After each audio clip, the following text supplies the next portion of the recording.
আত্মসহায়ককে গুলি। এই মুহূর্তে বড় ব্রেকিং আপনাদেরকে জানিয়ে রাখি, শুভেন্দু অধিকারীর আত্মসহায়ককে গুলি। মধ্যম গ্রামে গুলি চালানো হয়, যেখানে লাগাতার শান্তির বার্তা দেওয়া হচ্ছে, পরিস্থিতি নিয়ন্ত্রণে আনার চেষ্টা করা হচ্ছে, সেখানেও তৃণমূলী গুন্ডারাজ বিভিন্ন জায়গায় চলছে আমরা জানি। তবে এই আত্মসহায়ককে গুলি করার কাজটি কার? ডেপুটি এক্সিকিউটিভ এডিটর স্বর্ণালী সরকার এই মুহূর্তে আমাদের সঙ্গে ফোন লাইনে রয়েছেন। স্বর্ণালী, ঠিক কি হয়েছে? দেখো, এই মুহূর্তে যে খবর পাওয়া যাচ্ছে ভয়াবহ ঘটনা। এইভাবে আক্রোশ বা রাজনৈতিক হিংসা পশ্চিমবঙ্গের রাজনীতিতে এর আগে কোথাও হয়নি, যে কোনো রাজনৈতিক দল তারা ক্ষমতায় আসার সঙ্গে সঙ্গে যারা বিরোধী হয়ে গেল সেখান থেকে এই ধরনের অ্যাটাক কিছু হতে পারে। এখনো পর্যন্ত যদি নিশ্চিত নয় যে কারা ঘটিয়েছে, কিন্তু শুধুমাত্র রাজনৈতিক বিরোধিতার কারণে এই ধরনের অ্যাটাক বলে ইনিশিয়ালি মনে করা হচ্ছে। কারণ যেভাবে কোথাও ব্যক্তিগতভাবে অ্যাটাক করা হয়, টার্গেট করা হয়।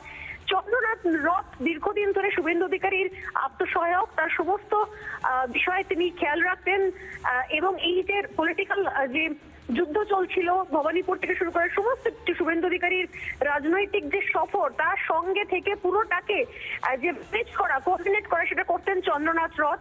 এবং তিনি নিজে, তার মাও দীর্ঘদিন ধরে রাজনীতি করছেন, পারিবারিকভাবে রাজনৈতিক পরিবারের মানে রাজনৈতিক ফ্যামিলি থেকে তিনি উঠে এসেছেন, এবং তিনি নিজে দীর্ঘদিন ধরে শুভেন্দু অধিকারীর সঙ্গে রয়েছেন। চণ্ডীপুরের তার বাড়ি, এবং যখন মধ্যম গ্রামে তিনি যে সময়তে যাচ্ছিলেন তিনি গাড়িতে ছিলেন, এবং তার সঙ্গে আরো একজন ছিলেন।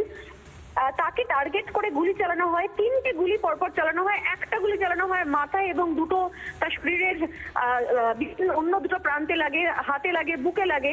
এবং যে মুহূর্তে যেভাবে তাকে টার্গেট করে গুলি করা হয়েছে, তাতে একটা বিষয় স্পষ্ট, কি মেরে ফেলার জন্য, অর্থাৎ খুন করার পরিকল্পনা নিয়ে টার্গেট করা হয়েছে, ভয় দেখানো, চমকানো নয়।